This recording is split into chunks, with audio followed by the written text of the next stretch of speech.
अब एक रूट वाला क्वेश्चन देखते हैं। बहुत रूट वाले क्वेश्चंस में बहुत ज़्यादा कन्फ्यूज़न होता है स्टूडेंट्स को। जैसे देखिए x square plus 2√2x minus 6। तो बस आपको सिंपल प्रोसीजर फॉलो करना है, आपको रूट वाले क्वेश्चंस में भी ज़रा भी प्रॉब्लम नहीं होगी। प्रोसीजर क्या है देखिए, अगर आप इसको स्टैंडर्ड फॉर्म में लिखें तो 1x square plus 2√2x minus 6 आप लिख सकते हैं। ये एक्स स्क्वायर का कोफिशिएंट क्या है, 1 है आपका, और कांस्टेंट टर्म आपका -6 है।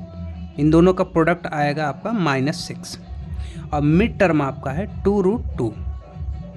ये है, तो ये AC है और ये आपका मिड टर्म है। तो इस मिड टर्म को ऐसे दो पार्ट्स में ब्रेक करना है जिनका प्रोडक्ट आपका -6 है। -6 ये डिनोट कर रहा है कि एक नंबर पॉजिटिव होगा, एक निगेटिव होगा। इसका मतलब इस 2√2 को माइनस करके लाना है। ये थोड़ा सा एक हिंट आप समझा करिए। तो 2√2 लाने के कई सारे मेथड हैं। जैसे आप ला सकते हैं 3√2 में से 1√2 माइनस करके ला सकते हैं आप। और क्या तरीका है, 4√2 में से 2√2 माइनस कर दीजिए, तब भी 2√2 आ जाएगा। आप 5√2 में से 3√2 माइनस कर दीजिए, तब भी 2√2 आ जाएगा। ऐसे बहुत सारे मेथड है माइनस में, क्योंकि आपको माइनस वाला ही देखना है, क्योंकि प्रोडक्ट आपको माइनस में लाना है। तो आप मल्टीप्लाई करके आप देखिए प्रोडक्ट, थोड़ा सा चेक करिए क्या इसका प्रोडक्ट कितना आ रहा है। 3 × 1 3 होता है, और √2 × √2 2 होता है। 3 आ गया, और √2 का √2 में कराएंगे 2 आ गया, तो 3 × 2 क्या आएगा, 6 आ गया प्रोडक्ट आपका। और एक पॉजिटिव एक निगेटिव है तो -6 आ जाएगा। क्लियर। और ये वाला देखिए आप, इसमें मल्टीप्लाई करिए 4 × 2 8 आ रहा है, और √2 का √2 में 2 आ गया, तो 8 2 जार 16 आ रहा है। और एक पॉजिटिव एक निगेटिव है तो -16 आएगा। यहाँ देखिए प्रोडक्ट क्या आ रहा है, 5 × 3 15, और √2 का √2 में 2 आ रहा है, तो 15 × 30, और एक पॉजिटिव एक निगेटिव है तो -30 आ जाएगा।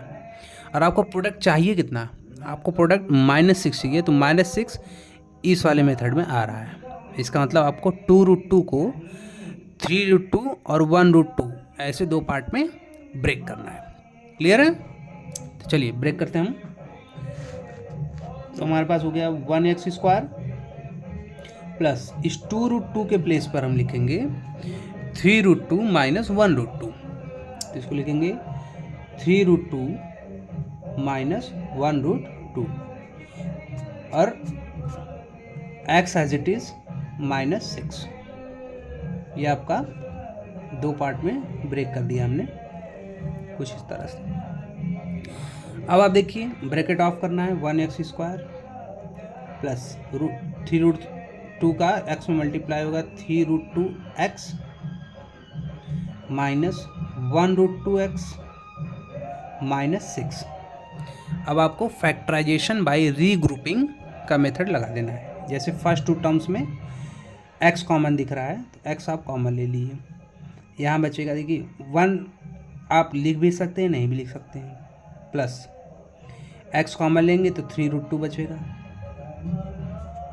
अब आप देखिए इन दोनों में से आपको √2 कॉमन दिख रहा होगा। क्यों, देखिए जो 6 होता है ना, ये जो 6 है हमारे पास, इस 6 को आप 2 × 3 लिख सकते हैं पहले तो, ठीक है।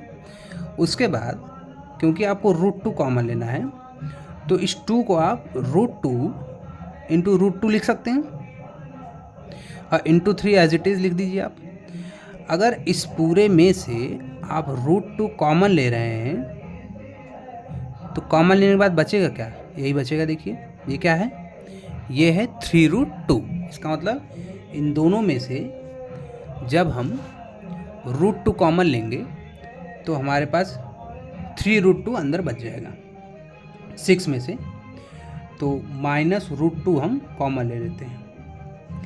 इस पहले वाले में से √2 कॉमन लेंगे तो सिर्फ x बचेगा, क्योंकि माइनस तो आपने कॉमन ले ही लिया, और माइनस कॉमन लिया तो यहाँ प्लस बचेगा। √6 के 3 पार्ट है, देखिए √2 3। √2 आप बाहर निकालेंगे तो √2 और 3 बचेगा, इसका मतलब 3√2 अंदर बच जाएगा। अब सुपर कॉमन देखिए क्या मिल रहा है, इस पहले टर्म ये दूसरा टर्म है, इन दोनों में x प्लस 3√2 कॉमन आपको दिखेगा। तो x प्लस 3√2 कॉमन लेंगे तो यहाँ बचेगा x माइनस रूट में 2। इस तरह से आपका ये दो पार्ट में ब्रेक हो जाता है। रूट वाले क्वेश्चंस को समझने के लिए एक और अच्छा सा एग्जाम्पल लेकर आपको समझाने का ट्राई करता हूँ। √3x² plus 10x plus 7√3।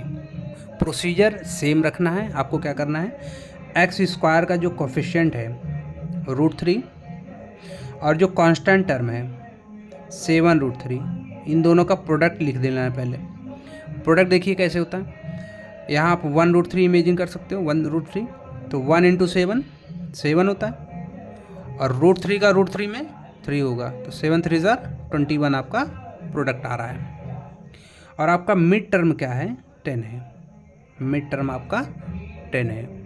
बस आपको 10 को ऐसे दो पार्ट्स में ब्रेक करना है जिनका प्रोडक्ट 21 आए। 10 को ऐसे दो पार्ट में ब्रेक करना है जिनका प्रोडक्ट 21 आए। तो देखिए बहुत सारे मेथड हैं, प्लस 21 लाना है तो प्लस करने की तरफ ही जाएंगे हम लोग।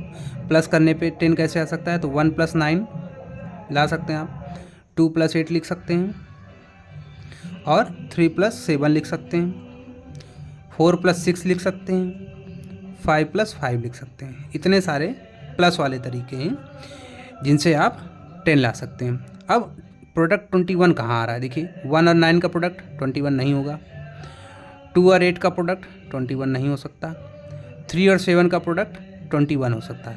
अब हम आगे नहीं चेक करेंगे क्योंकि हमें 3 और 7 का प्रोडक्ट 21 मिल गया है, तो 3 और 7 में ब्रेक करना है, इसका मतलब 10 को। तो चलिए अब हम लोग ब्रेक कर देते हैं इसको।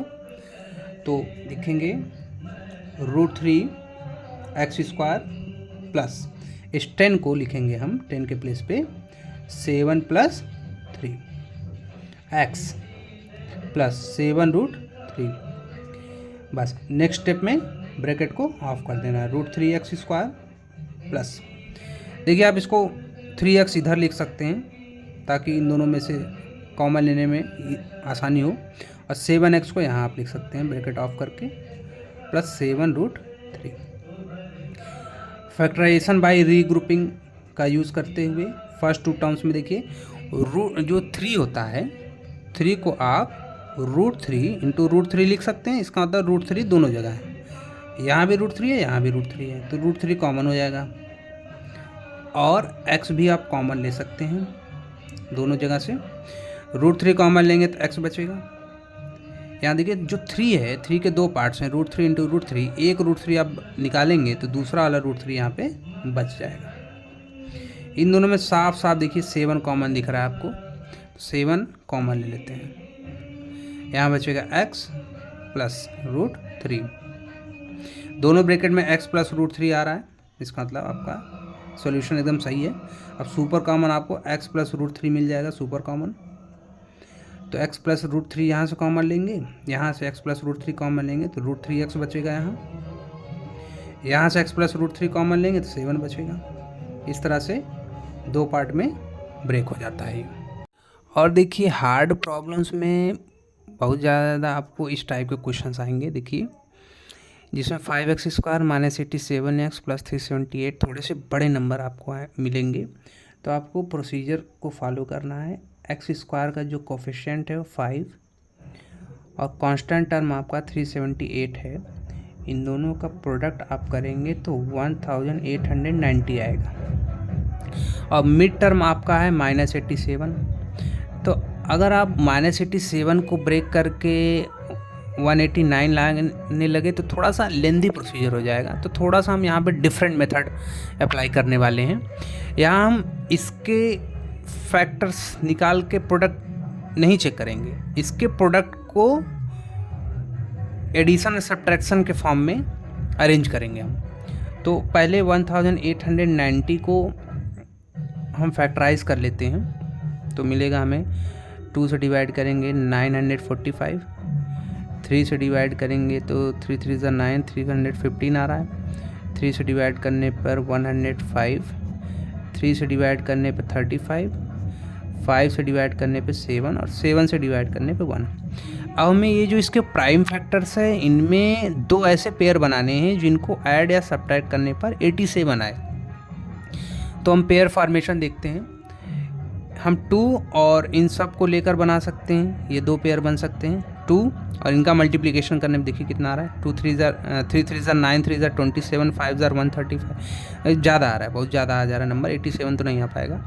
हम इन दोनों और ये लास्ट के नंबर्स को लेकर बना सकते हैं एक, तो 2 3 जार 6 और यहाँ देखते हैं 3 3 जार 9 5 जार 45 7 जार बहुत बड़ा नंबर आ रहा है, ये भी 87 नहीं आ सकता। हम इन 3 नंबर को लेकर और लास्ट के 3 नंबर को लेकर भी बना सकते हैं पेयर। तो देखते हैं क्या आता है, 2 3 जार 6 6 3 जार 18 और यहाँ पे आ रहा है 3 5 जार 15 15 7 जार 105 105 और 18 को जब हम सब्ट्रैक्ट करेंगे तो 87 आ सकता है, एकदम सही। देखिए इसका मतलब हमें इस 87 को 105 और 18 में ब्रेक करना है, क्योंकि इन्हीं का मल्टीप्लिकेशन करने पर 1890 आ सकता है। उम्मीद है आपको समझ में आया होगा। चलिए अब हम ब्रेक करते हैं। 5x² माइनस, अब इस 87 के प्लेस पे हम क्या लिखेंगे, 105 minus 18 x as it is plus 378। चलिए अब हम इसको ब्रैकेट इसका ऑफ करेंगे तो 5x² माइनस 105x और ये देखिए माइनस से अंदर मल्टीप्लाई होगा प्लस 18x प्लस 378। बस आपको रीग्रुपिंग अप्लाई कर देना है इन दोनों टर्म्स में। देखिए 5 से डिवाइड कर सकते हैं तो 5 और x कॉमन ले लीजिए आप, यहाँ पे x बचेगा माइनस 105 में जब 5 से डिवाइड करेंगे तो 5 2 जार 10 5 1 जार 521 आएगा, प्लस इन दोनों में 18 से आप डिवाइड कर सकते हैं। यहाँ भी देखिए क्वेश्चन में थोड़ा सा मिस्टेक हो गया है, यहाँ पर माइनस रहेगा तभी ये फैक्टराइज हो सकता है, नहीं तो नहीं हो पाएगा। यहाँ पर माइनस 378 होगा तब जाके फैक्टराइज हो पाएगा। तो अब देखिए इन दोनों टर्म्स में अगर आप 18 कॉमन लें तो यहाँ x बचेगा माइनस और 18 से यहाँ डिवाइड करेंगे 18 2 जार 36 1 कैरी 118 18 1 जार 18। अब देखिए सुपर कॉमन आपको x माइनस 21 दोनों में कॉमन मिल रहा है, तो x माइनस 21 कॉमन ले लेंगे तो यहाँ बचेगा 5x प्लस 18। इस तरह से ये दो पार्ट में ब्रेक हो जाता है। अगर आप factorisation of quadratic polynomial by mid term breaking को और अच्छे से समझना चाहते हैं तो इन सब क्वेश्चंस की प्रैक्टिस करके आप उसको समझ सकते हैं। यहाँ देखिए नीचे आंसर्स भी इसके लिखे हुए हैं, आप इन सब क्वेश्चंस को ट्राई करिएगा। इन क्वेश्चंस में आपको कोई भी डाउट आता है तो आप कमेंट सेक्शन में बस क्वेश्चन का नंबर लिखकर टाइप कर दीजिएगा, उसका सॉल्यूशन आपको मिल जाएगा।